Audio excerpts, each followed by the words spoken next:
Shit, if I was him, I would be worried. Martin Murray is saying that he's not worried about fighting Arthur Abraham in Germany and it going to the cards. Germany has a bad reputation with the cards when it comes to going for the home fighter. Arthur Abraham is somewhat of a one-dimensional fighter. Don't get me wrong, he is good. He's like 11-1 in his last 12 fights. He fought Robert Stieglitz a few times, actually 4 times, and basically avenged the only loss against him. And also he lost to Andre Ward in 2011. But outside of that, since 2011, they have 12 fights. That's pretty active.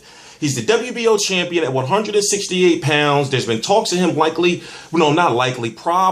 fighting Bernard Hopkins. I don't think Bernard Hopkins wouldn't mind going to Germany for his last fight. And Bernard Hopkins will be winning a title in a 168-pound division, a division he's never been champion. That's if Arthur Abraham beats Martin Murray. But see, I'm thinking to myself, Martin Murray is better than Paul Smith to me. If Paul Smith was able to take advantage of an Arthur Abraham and he looked okay in the second fight, even though he clearly lost the second fight, I'm thinking that Martin Murray may be able to take advantage of the veteran, older, slightly older, not as mobile, Arthur Abraham. Arthur Abraham is, how can I put it? Like, he can box, don't get me wrong, but he fights in burst. And I'm not going to say he's a pressure fighter, but it's like, like if you could do some moving, he's going to have some trouble from what I see. So I'm thinking that if Martin Murray just works off the jab, he may have a significant chance of beating Arthur Abraham. Now, do I believe he's going to beat Arthur Abraham? I don't know. See, okay. Martin Murray's no stranger to the 168-pound division. He started his career at 168, but he made his bones at 160. Now, he's back at 168 ever since he lost to Golovkin. He's fought 3 fights. He fought the first fight after Golovkin. He fought at light heavyweight. Then he fought 2 more fights after that at 168 pounds. And he got a TKO in all 3 fights. So that goes to show that his power has carried that. But then you think about, well, look at the caliber of fighters he was fighting. Look at the caliber of fighters that he was fighting. Now, when you look at his record, Arthur Abraham is going to be the second best fighter.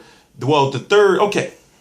Sergio Martinez was hurt. When it comes to his big fights, what is his biggest fight? Was his biggest fight against Gennady Golovkin, or was his biggest fight against Sergio Martinez? He fought Sergio Martinez in front of 50,000. And in my opinion, Martin Murray should have been the WBC champion at 160 pounds. But as I said, when it comes to the German judges, Sergio Martinez had the judges on his side over there, and they gave a decision to Sergio Martinez in front of his home crowd, especially after fighting in Argentina after not too long. But one thing I don't like about Martin Murray is what was happening with the Paul Smith and the glove situation. Like, he's a good fighter, he's good in Germany, but outside of Germany, and maybe the UK, United States really don't know who he is.